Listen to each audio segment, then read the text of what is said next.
라는 뜻이고 삽비라는 청옥이라는 뜻입니다.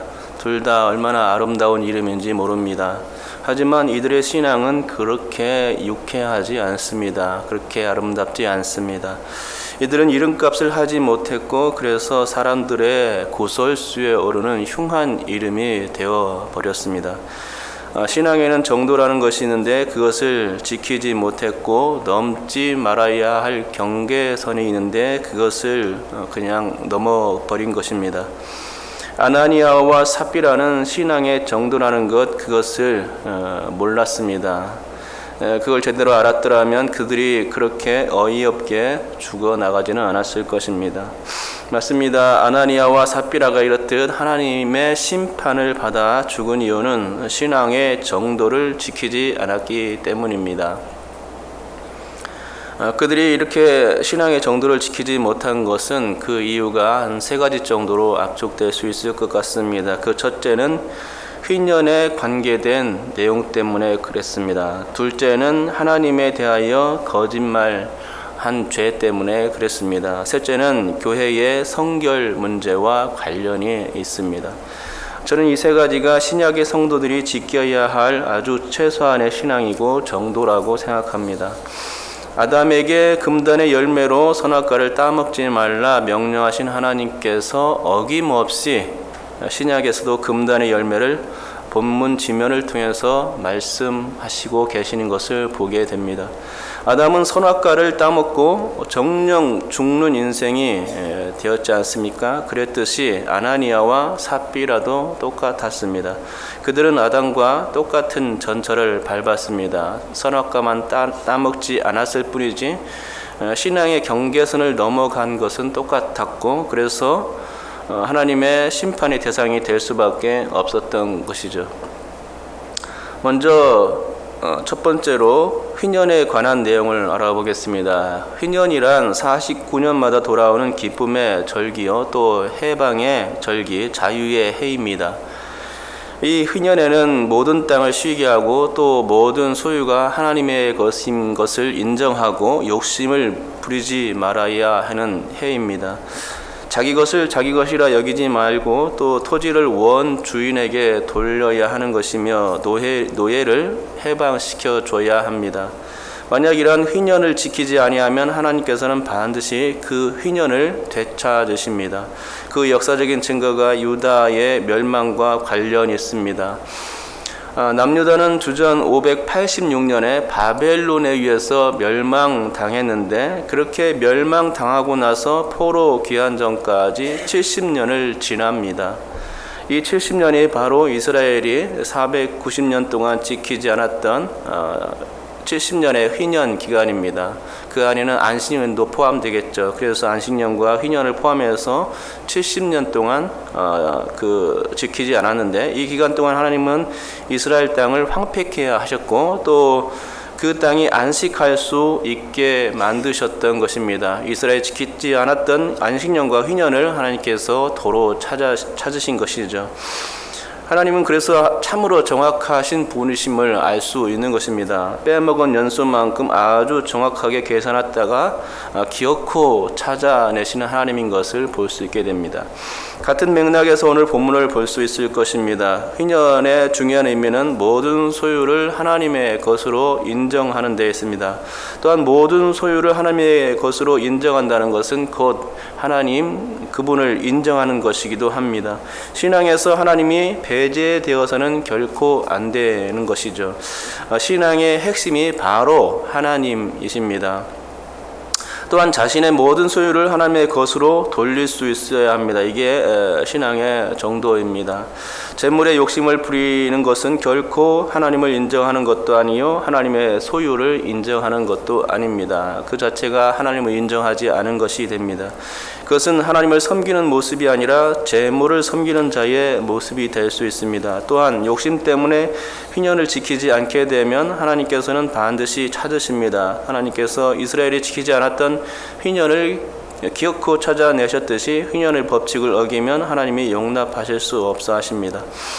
여러분, 희년은 주님께서 오심으로 선포되었습니다. 누가복음 4장 18절과 19절 말씀에 주의 성령이 내게 임하셨으니 이는 가난한 자에게 복음을 전하게 하시려고 내게 기름을 부으시고 나를 보내사 포로된 자에게 자유를, 눈먼 자에게 다시 보게 함을 전파하며 눌린 자를 자유롭게 하고 주의 은혜의 해를 전파하게 하려 하심이라 했더라. 이 말씀이 바로 그 희년의 선포입니다. 주의 은혜의 해가 바로 희년입니다. 주님께서 오심으로 이 일이 이루어졌습니다. 주님의 십자가 부활 사건은 그래서 희년의 시작입니다. 희년이란 가난한 자들, 노예로 지냈던 자들에게 말할 수 없는 기쁨의 대축제였는데, 십자가와 부활 사건으로 주님께서 인류의 진정한 해방자가 되어 주셨던 것입니다. 이로 인해 예수님을 믿는 사람들은 진정한 해방과 자유와 기쁨이 그 안에 존재합니다. 이 희년의 기쁨 때문에 성도들 간의 활기찬 교제와 풍성한 나눔이 가능해질 수 있었던 것입니다. 그러기에 성도는 아나니아와 삽비라와 같이 거짓으로 포장된 공명심이 아니라 진정한 희년의 기쁨을 가지고서 섬길 줄 아는 아름다운 성도가 되어야 하는 줄 믿습니다. 둘째로, 하나님께 거짓말한 것에 대한 내용입니다. 아나니아와 삽비라는 자신의 소유를 팔았고 그 판 소유의 얼마를 사도들의 발 앞에 내놓았습니다. 아마도 그들이 헌금하게 된 이유는 남들 하니까 안 할 수 없는 분위기 때문인 것 같고, 또 칭찬과 명예를 얻고자 하는 속셈이 그 속에 있었던 것으로 보입니다. 하지만 그들이 드렸던 소유나 액수에 관해서는 정확하게 잘 모르겠습니다. 예를 들어 요즘 아파트 한 채 값이 적게는 2, 3억에서 많게는 수십억인데, 만약 2억에서 절반을 떼어서 그것을 팔아서 1억만 드렸다 치면 엄청난 헌금이 될 것입니다. 혹시 부자에서 20억짜리 아파트를 팔고서 그 절반인 10억을 헌금했다면 교회에서는 난리가 날 겁니다. VIP 대접을 하겠죠. 아마도 아나니아는 그렇게 헌금을 많이 드렸을 것입니다. 이름을 내고 칭찬을 들으려면 적은 헌금은 아니었을 것입니다. 그런데 문제는 거짓말이었습니다. 거짓말만 안 했더라면 무사 통과되고 그들이 죽을 이유는 없었을 것이라 생각합니다.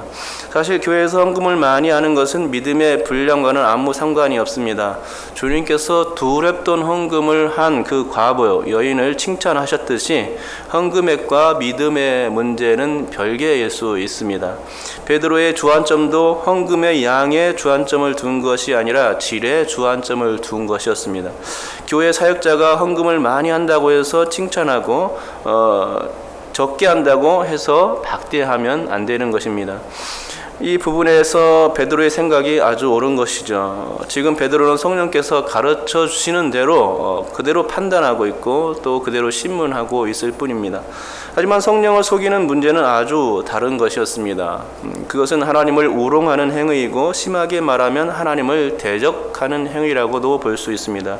10계명의 제3계명엔 하나님의 이름을 망령되이 일컫는 행위였습니다. 성령을 속인 죄와 관련하여 마태복음 12장 31절과 32절은 이렇게 말씀합니다. 그러므로 내가 너에게 이르노니 사람에 대한 모든 죄와 모독은 사하심을 얻되 성령을 모독하는 것은 사하심을 얻지 못하겠고, 또 누구든지 말로 인자를 거역하면 사하심을 얻되 누구든지 말로 성령을 거역하면 이 세상과 오는 세상에서도 사하심을 얻지 못하리라.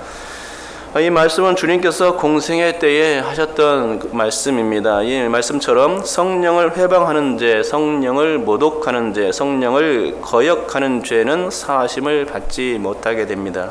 이 세상에서도 오는 세상에서도 사하심을 받지 못한다고 말씀하셨습니다. 그러니까 아나니아와 삽비라는 이 말씀에 딱 걸린 것입니다. 신앙의 정도를 지키지 못하고서 금단의 선을 넘어가 버린 것이 됩니다. 성령을 속이고서 죄를 받을 수밖에 없었던 것이죠. 세 번째로는 교회의 성결 문제입니다. 사실 이 문제가 제일 중요한 문제라고 생각합니다. 왜냐하면 희년의 문제는 사실 본문에서 거론하고 있지 않은 문제입니다.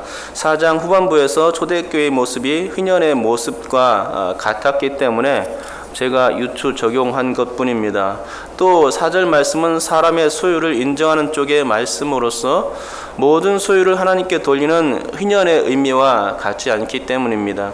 즉 땅을 팔고서 그 헌금을 다 하나님께 바칠 수도 있고 얼마만 바칠 수도 있는 문제였습니다. 다 바쳤다면 휘년 개념이 적용되었겠지만 다 바치지 않아도 혼날 일은 아니었던 것입니다. 두 번째로 성령을 속인 죄도 마찬가지입니다. 성령을 속인 죄는 하나님을 우롱한 죄라서 결코 용서받을 수 없는 죄이지만 지금도 사람들은 아나니아와 똑같은 죄를 여전히 짓고 있습니다. 하지만 그들이 그렇게 하나님을 속이는 죄를 짓고 있다고 해도 당장 죽지는 않더라는 것입니다.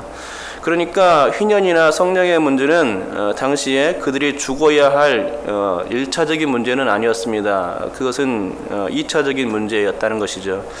그러면 아나니아와 삽비라가 죽은 진짜 이유는 무엇이었습니까? 그것은 교회의 성결 문제 때문이었습니다. 예를 들자면 광야 생활할 때를 예로 들 수 있을 것입니다. 광야 40년 동안 이스라엘은 그 어떤 죄도 용납이 되지 않았습니다. 왜냐하면 거룩하신 하나님께서 그들 가운데 계셨기 때문에 용납이 안 되었던 것입니다. 거룩하신 하나님은 죄를 거부하시는 하나님입니다. 조그만 흠이 있어도 그것을 거부하시는 것이죠. 그래서 흠 있는 제물을 드리지 못하게 하셨던 이유도 바로 거기에 있습니다. 그렇게 하나님이 시내산에 강림하셨을 때 경계를 정하여서 그 누구도 거룩하신 하나님에 올 수 없도록 산에 오르지 못하도록 막으셨던 것입니다. 왜냐하면 부정한 인간이 하나님께 나아갈 수 없기 때문이었습니다. 이스라엘이 송아지 우상을 만들어 섬기자 하나님은 회막을 진 바깥에 설치하라고 지시하셨습니다. 왜냐하면 하나님 외에 다른 신이 없음을 명시하셨기 때문입니다. 율법이 제정되고 선포된 이후에는 안식일을 어기고 나무하러 갔던 사람을 돌로 쳐서 잔인하게 죽게 하셨습니다. 왜냐하면 하나님의 말씀이 이스라엘 가운데 온전히 세워지길 기대하셨기 때문입니다. 이처럼 광야 40년의 얘기를 하자면 더 많은 이야기를 할 수가 있을 것이고 또 이런 이야기를 할 때에 하나님은 자비가 없는 하나님으로 비춰질 수 있을 정도입니다. 조금만 흠이 있으면 죽이거나 문둥이로 만들어버리거나 진 바깥으로 내쫓아 버렸습니다. 아니면 아예 하나님의 회막이 바깥으로 나가 버렸습니다. 성막에서 봉사하는 레인이나 제사장들에게도 하나님의 법은 아주 엄격하게 적용되었습니다. 그래서 조금만 죄를 지게 되면 그 자리에서 죽게 하셨던 것이죠. 여러분, 그렇다면 하나님은 왜 이렇게 엄격한 잣대를 이스라엘 백성들에게 적용했을까요? 그것은 거룩 때문입니다. 이스라엘 백성은 하나님의 선택된 백성이고 거룩한 하나님의 백성들이기 때문에 세상과는 구별된 백성들이어야 했던 것입니다. 하지만 인간은 죄악의 더 빠른 존재라는 것이고 또 죄로 인해 부정해진 인간은 금방 전염되는 속성이 있기 때문입니다. 그런데 만일 이런 인간의 죄와 전염의 속성을 무시하고 방관하게 되면 이스라엘 백성들은 하나님의 권위를 우습게 여기거나 가벼이 여기게 될 수 있었던 것입니다. 그래서 처음부터 강경하게 나가는 것은 믿음의 공동체의 체계를 잡고 하나님의 말씀에 순종하는 거룩한 공동체로 만드는 방법이 될 수 있었던 것입니다. 약간의 죄도 용서하지 않고 그래서 엄격하게 다루신 이유가 바로 거기에 있습니다. 신학의 교회도 마찬가지입니다. 예루살렘 교회는 이제 처음 세워진 그런 단계였습니다. 그러기에 엄격함이 요구되는 그런 시점이었습니다. 죄와 부정이 처음부터 교회에 침범하면 교회가 온전한 모습으로 처음부터 자라기가 어렵다는 것이죠. 하나님이 엄한 분인 것을 알아야 사람들이 두려워하고 교회의 거룩성, 성결성을 지키게 될 것이었습니다. 5절 말씀이 바로 그런 말씀이죠. 5절 뒷부분에 이 일을 듣는 사람이 다 크게 두려워하더라 라고 말씀하고 있습니다. 11절 말씀도 바로 그런 말씀입니다. 우리 다 같이 11절 말씀 한번 읽어보도록 하겠습니다. 읽겠습니다. 시작. 온 교회와 이 일을 듣는 사람들이 다 크게 두려워하니라. 아멘. 두려워한다는 말을 두 번씩이나 쓰고 있는 것입니다. 강조점이죠. 이 말씀이 중요합니다. 본 구절은 사도행전에서 교회라는 말이 처음 사용된 구절인데 그 이유가 바로 이것입니다. 하나님이 교회를 죄와 부정이 없는 곳으로 만들기 위해서, 거룩한 곳으로 만들기 위해서, 성결한 곳으로 만드시기 위해서 교회라는 말을 처음으로 사용했고, 또 그 높으신 뜻을 본 사건을 통해서 구현해 내신 것입니다. 교회는 이래야만 한다라는 것을 보여주신 본때였던 것이죠. 그렇습니다. 교회의 성결성은 그 무엇보다도 중요했습니다. 이것이 깨지면 교회가 서기 어려웠던 것입니다. 구약에서도 성막이 세워지고 나서 규율을 엄격하게 적용하셨는데 그것은 공동체의 거룩성 때문이었습니다.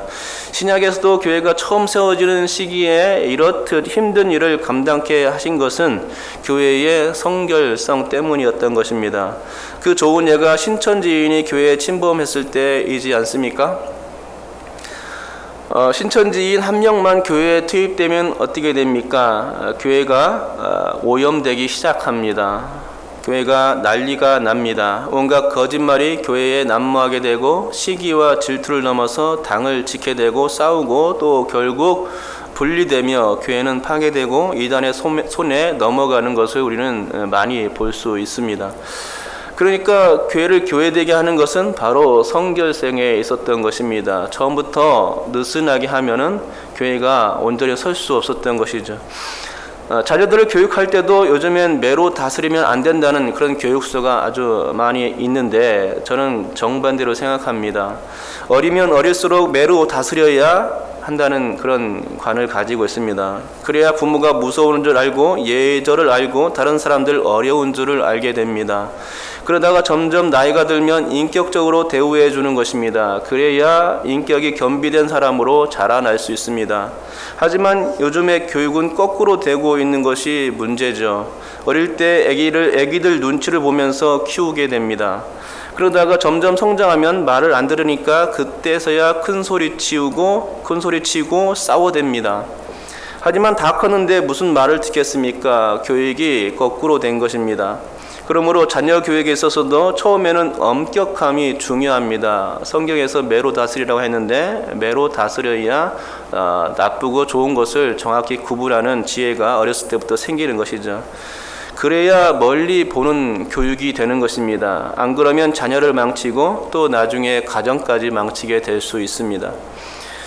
요즘 오늘 제가 무슨 얘기를 하는 건지 이해가 가실 줄 압니다. 첫째로 교회는 예수의 복음으로 휘년이 선포된 곳이기에 사랑이 있어야 하고 또 은혜가 있어야 하고 또 그 가운데 풍성한 나눔과 교제가 있어야 하는 것입니다. 둘째로 교회는 하나님과의 관계에서 정도를 걸어야 하는데 하나님을 망령되이 일컫는 일을 해서는 안 된다는 것입니다. 하나님을 눈속임하는 일, 성령을 회방하는 일은 절대로 용서가 될 수 없다는 것입니다. 셋째로 가장 중요한 것은 교회의 성결입니다. 처음부터 온전한 교회, 건강한 교회를 세우기 위한 하나님의 뜻, 그것을 우리는 볼 수 있어야 하는 것이죠. 그러고 보면 아나니아와 삽비라가 죽은 것은 교회를 위해서 초대교회, 처음 교회가 세워지는 그 단계에서 얼마나 감사한 일이었었는지 모릅니다. 자상한 하나님의 진노와 매였던 것이죠. 온전히 교회가 성장할 수 있도록 하나님께서 매로 다스린 것입니다. 교회가 성결한 곳, 거룩한 곳, 구별된 곳이 되고 주의 복음의 희년이 선포되는 거룩한 곳으로 만드시기 위한 하나님의 배려였던 것입니다. 그러므로 우리 교회도 이렇듯 초대교회 같이 희년이 적용되는 교회, 그래서 나눌 수 있는 교회가 되고 또 하나님과의 그런 인격적인 관계, 하나님과 속이는 신뢰의 관계가 형성되지 못하는 그런 교회가 아니라 정말로 하나님과의 인격적인 관계가 형성되는 교회가 되고 또 성결을 지켜나가는 거룩한 교회 공동체가 될 수 있기를 소망합니다. 그래서 하나님이 원하시는 건강하고 복된 교회가 되기를 여러분께서 기도하시며 소망할 수 있기를 축복합니다. 기도하겠습니다.